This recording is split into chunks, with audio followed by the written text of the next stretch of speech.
Hello दोस्तों, उम्मीद करते हैं आप लोग अच्छे हैं। मैं विधान विश्वासु अभी रेलवे में ऑफिस सुपरिटेंडेंट पोस्ट में कार्यरत हूँ। मैं 2015 का जो आरआरबी एनटीपीसी का नोटिफिकेशन आया था उसमें मैंने सिलेक्ट हुआ था। तो तभी मेरे पास पोस्ट प्रेफरेंस का ऑप्शन नहीं था, वीडियो ऐसे अवेलेबल नहीं था, तो मैंने सोचा कि इसके ऊपर एक वीडियो बना जाए, क्योंकि 2024 का कितना वैकेंसी आने वाला है वो ऑलरेडी रेलवे बोर्ड ने पब्लिश कर दिया।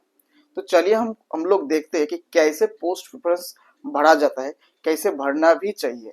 सिर्फ जो पोस्ट में सैलरी ज्यादा है उस पोस्ट को दे दिया कि आप पोस्ट का नाम थोड़ा अच्छा है उस पोस्ट को हम डाल देंगे कि उसका पावर ज्यादा है, ऐसे नहीं है।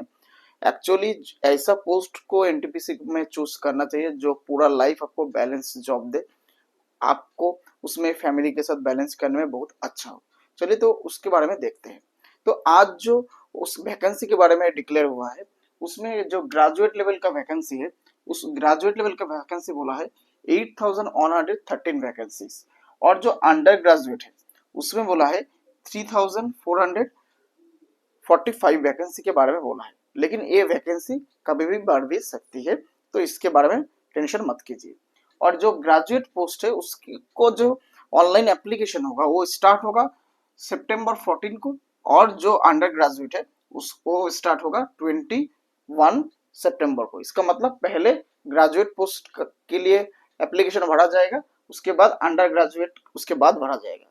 और इस बार जो वैकेंसी के बारे में बोला है वो ग्रेजुएट पोस्ट के लिए 5 तरह का पोस्ट के लिए बोला है, और जो अंडर ग्रेजुएट है उसके लिए 4 तरह का पोस्ट के बारे में बोला गया है। तो चलिए कैसे प्रेफरेंस देना चाहिए और ये प्रेफरेंस के साथ साथ क्यों देना चाहिए ये भी हम लोग आज इन डिटेल्स में डिस्कस करेंगे। और ये जो पोस्ट है इसका पोस्ट का हर एक पोस्ट का जॉब प्रोफाइल लगभग और प्रमोशन मेरे चैनल में ऑलरेडी अवेलेबल है, आप लोग चाहे तो जाके देख सकते हैं। तो जो पोस्ट प्रेफरेंस है, तो फर्स्ट जो मैंने पोस्ट प्रेफरेंस डाला है जो 5 में से, उसे जूनियर अकाउंट असिस्टेंट कम टाइपिस्ट, जो लेवल 5 का जॉब है। और मेडिकल जो स्टैंडर्ड चाहिए वो C2 है, और इसमें अच्छा खासा वैकेंसी लगभग 1500 से ज्यादा वैकेंसी इस बार दिया गया है। तो क्यों इसको पहली वैकेंसी में डाला है? फर्स्ट जो पॉइंट आती है क्योंकि ये ऑफिशियल जॉब, 100% ऑफिशियल जॉब। ये होता है कि आपका डिवीजन हेडक्वार्टर में आप लोगों को पोस्टिंग मिलेगा, और ये पर्टिकुलर अकाउंट डिपार्टमेंट में पोस्टिंग होता है, दूसरा कोई भी डिपार्टमेंट में पोस्टिंग नहीं मिलता है, इसीलिए इनका 100% ऑफिशियल जॉब होता है। और ये जो पोस्ट है, ये पोस्ट जो है, जो आप लोग सीजीएल का एग्जाम देते हो, सीजीएल का एग्जाम में जो आपका लेवल 4 और 5 का जो जॉब है उस जॉब के टक्कर दे सकते हैं जॉब। क्योंकि रेलवे में एनटीपीसी में जो पोस्ट भरा जाता है, रेलवे का ग्रेजुएट लेवल का जॉब है, उसमें जो फैसिलिटीज है दूसरा सेंट्रल गवर्नमेंट जॉब से ज्यादा मिलती है डिफेंस के बाद। तो फैसिलिटी भी मिलते हैं और ऑफिशियल जॉब भी। अगर आप लोगों को चाहिए कि संडे सैटरडे छुट्टी, सबसे कम टाइम वर्किंग टाइम इनको, सिर्फ 40 आवर का ड्यूटी रहता है हर वीक, मतलब 8 घंटे 5 दिन काम करो, उसके बाद 2 दिन छुट्टी। उसके साथ आपको बहुत तरह का व्यक्तिगत छुट्टी भी मिलती है, तो बहुत छुट्टी मिल जाती है। तो काम अगर अच्छे से सही है, फैमिली के साथ बैलेंस करना, तो इसमें तो junior clerk, junior account assistant कम टाइपिस्ट बड़े रहते हैं, इसमें लेवल 5 का जॉब होती है। उसके बाद अगर आपको प्रेफरेंस दो नंबर में देना चाहिए तो सीनियर क्लर्क देना चाहिए। सीनियर क्लर्क कम टाइपिस्ट ये भी लेवल 5 का जॉब है, इसका भी मेडिकल स्टैंडर्ड C2 है, और इसमें भी 732 का वैकेंसी है। ये दोनों C2 मेडिकल स्टैंडर्ड में आते हैं। तो जो लोगों को आंखों का प्रॉब्लम है, मेडिकल का डर रहता है, क्योंकि रेल में तो मेडिकल में तो बहुत स्टैंडर्ड रहता है, गुड्स गार्ड, स्टेशन मास्टर में मेडिकल मतलब आप क्वालिफाई भी कर जाओगे, आप मेडिकल में फेल हो जाओगे तो आपको नहीं चलेगा। लेकिन ये जो है, ये इसमें क्या होता है, जैसे आपको थोड़ा शुगर ज्यादा है तो वो लोग बोलते हैं ठीक है मेडिसिन खा के आओ, बाद में जाके और एक बार टेस्ट दे देना। और आपको जैसे आंखों का प्रॉब्लम रहता है तो बोलो, क्योंकि इसमें विद ग्लास आपको 6/6 होना है, तो इसका मतलब होता है कि मेडिकल में ये दो पोस्ट बहुत अच्छे रहते हैं। लेकिन इसमें सिर्फ एक ही दिक्कत है कि इसमें आपको जब सिलेक्शन प्रीलिम्स मेन दे देंगे, मेन के बाद आपको और एक एक्स्ट्रा एग्जाम देना पड़ेगा, वो टाइपिंग टेस्ट है जिसमें 30 स्प्लिट चाहिए।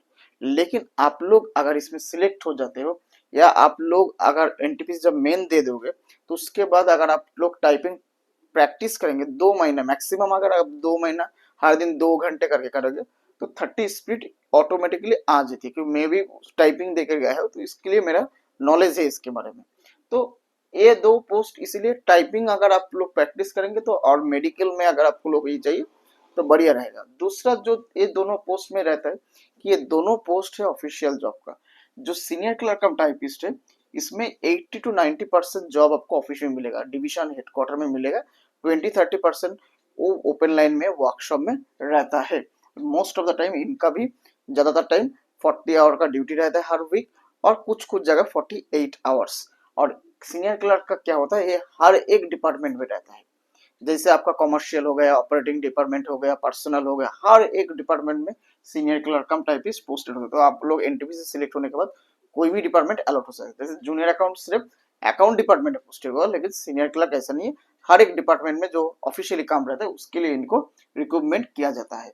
तो ये दोनों पोस्ट मेरे हिसाब से सबसे बढ़िया रहता है। मेडिकली भी आपको छूट मिलता है। और ये दोनों पोस्ट का और एक बेनिफिट है कि ये ज्यादातर एक्स और वाई कैटेगरी सिटी में पोस्टेड होता है। तो एक्स सिटी में अगर आपको पोस्टेड होगा तो लेवल 5 का जितना सैलरी होता है, अगर किसी का जेड कैटेगरी में लेवल 6 का पोस्टिंग होता है तो सैलरी लगभग दोनों का 5 और 6 का दोनों सेम हो जाती है। इवन 5 का ज्यादा भी हो सकती है। लेकिन अगर 6 और 5 दोनों एक्स कैटेगरी में था तो 6 का ज्यादा होगा। लेकिन ये दोनों का चांसेस रहता है ज्यादातर एक्स और वाई कैटेगरी में सिटी में पोस्टेड होने का। तो वो इसका मतलब फैमिली के साथ आपको बहुत अच्छा रहता है। आपको नाइट ड्यूटी नहीं है, ये दोनों पोस्ट में कोई भी नाइट ड्यूटी नहीं है, शिफ्टिंग ड्यूटी नहीं है। सिर्फ ऑफिस टाइम में आओ, काम करो, घर चला जाओ। तो ये इसलिए दोनों पोस्ट को मैंने सबसे पहले प्रेफरेंस दिया है, और इसका मेडिकल स्टैंडर्ड भी अच्छा है। तो फैमिली के साथ अच्छा टाइम बिताने के लिए दोनों पोस्ट अच्छा है। नेक्स्ट जो प्रेफरेंस दिया है वो है चीफ कमर्शियल कम टिकट सुपरवाइजर, जो लेवल 6 का पोस्ट होता है। तो सैलरी में जो भी जितना भी ग्रेजुएट पोस्ट है एनटीपीसी में, उसमें मैक्सिमम लेवल 6 तक होते हैं। तो जो चीफ कमर्शियल कम टिकट सुपर है ये लेवल 6 का है। इसका मेडिकल स्टैंडर्ड है B2, और इसमें लगभग 1736 वैकेंसी जो नोटिफिकेशन है उसमें मेंशन किया गया है। तो B2 जो मेडिकल होता है वो ए स्टैंडर्ड का जो मेडिकल होता है उससे थोड़ा कम है, लेकिन सी जो मेडिकल स्टैंडर्ड होता है उससे थोड़ा ज्यादा है। तो जिस लोगों को मेडिकल एवरेज है और जो लोग चाहते हैं इनिशियली में लेवल 6 पोस्ट में जाना चाहते हो तो उनके लिए ये पोस्ट सुइटेबल है। तो वो पोस्ट को पहले भी आप लोग दे सकते हो। लेकिन ये जो पोस्ट है इस पोस्ट में और एक बेनिफिट है कि इस पोस्ट में आपको सिर्फ मेंस एग्जाम देना है। जैसे पहले कमर्शियल अप्रेंटिस आते थे उसको ही चेंज करके ये पोस्ट को लिया गया, क्योंकि कमर्शियल अप्रेंटिस जो पोस्ट होते थे उसमें सिर्फ कमर्शियल क्लर्क, पार्सल क्लर्क ये बनते थे। इसमें क्या होगा, कमर्शियल क्लर्क, पार्सल क्लर्क भी बनेंगे और टिकट का जो सुपरवाइजर है वो भी बनेंगे। तो दोनों को मतलब एक रिक्रूटमेंट से दोनों तरह के लोग को लेके आया, इसीलिए इस पोस्ट को क्रिएट किया गया।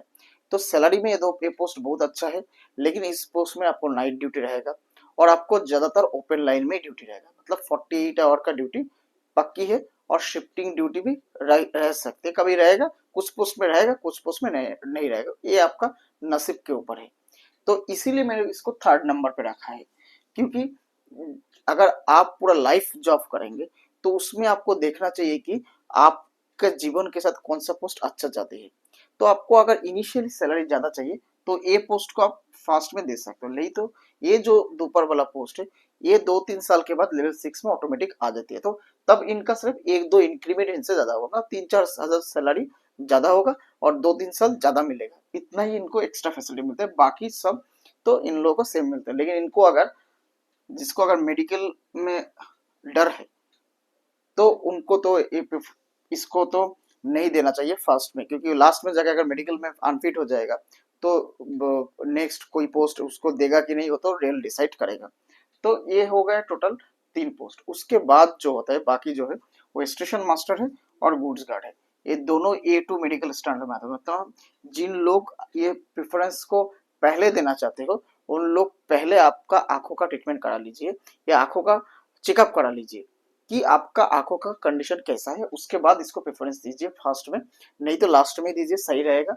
और आपको अगर स्टेशन मास्टर 4 नंबर पे इसलिए देना चाहिए क्योंकि लेवल 6 का पोस्ट है, और ये होता है कि गुड्स गार्ड से अच्छा है, क्योंकि गुड्स गार्ड आपको ट्रेन में ड्यूटी करना पड़ेगा और ये आपको शिफ्टिंग ड्यूटी इसमें रहेगा, लेकिन आपको ऑफिस में शिफ्टिंग ड्यूटी रहेगा।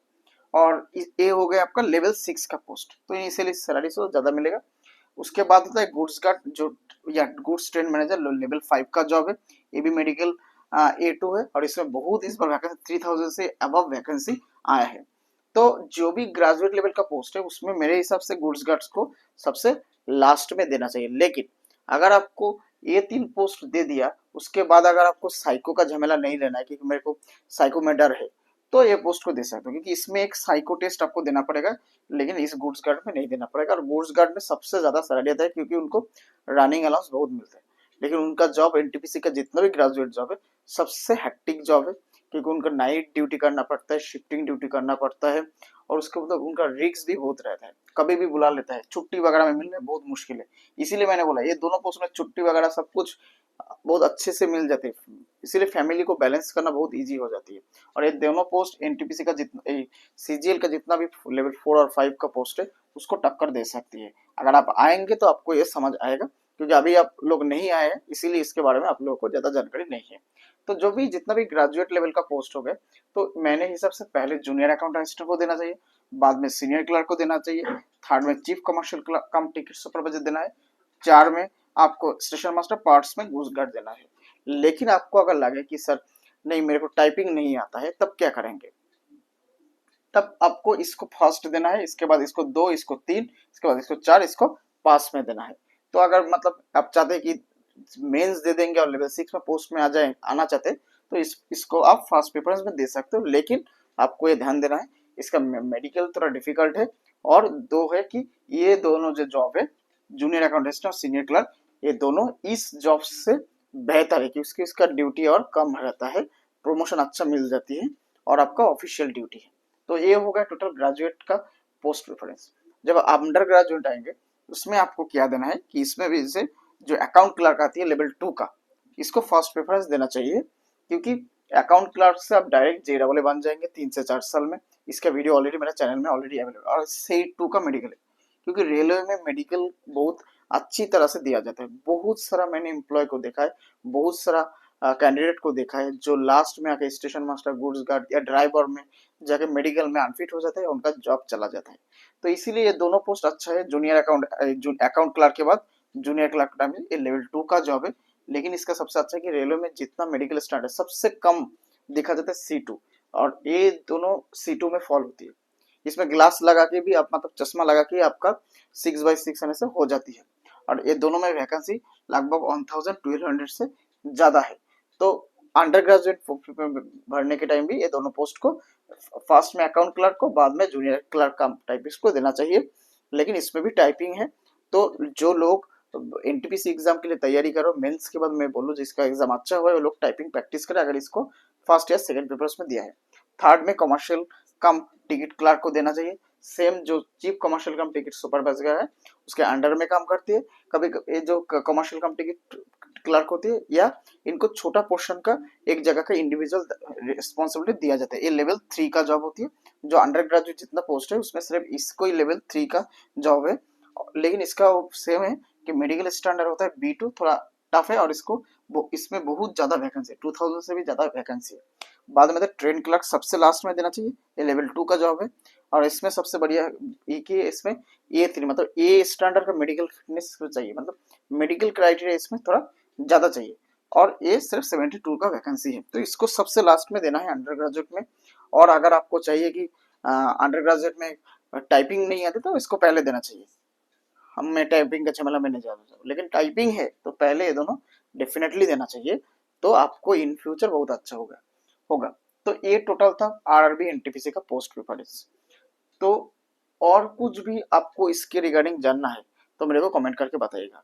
मेरे हिसाब से ये जो पोस्ट प्रेफरेंस है आपको ऐसे भरना चाहिए अगर आपको टाइपिंग आती है तो, क्योंकि इन फ्यूचर जाके आपको ऐसा खराब नहीं लगना चाहिए कि मैंने जो प्रेफरेंस दिया था और रॉन्गली था लेकिन मेरे को कट ऑफ क्लियर हो गया उसके बाद भी नहीं मिला, तो ऐसा अफसोस नहीं होना चाहिए।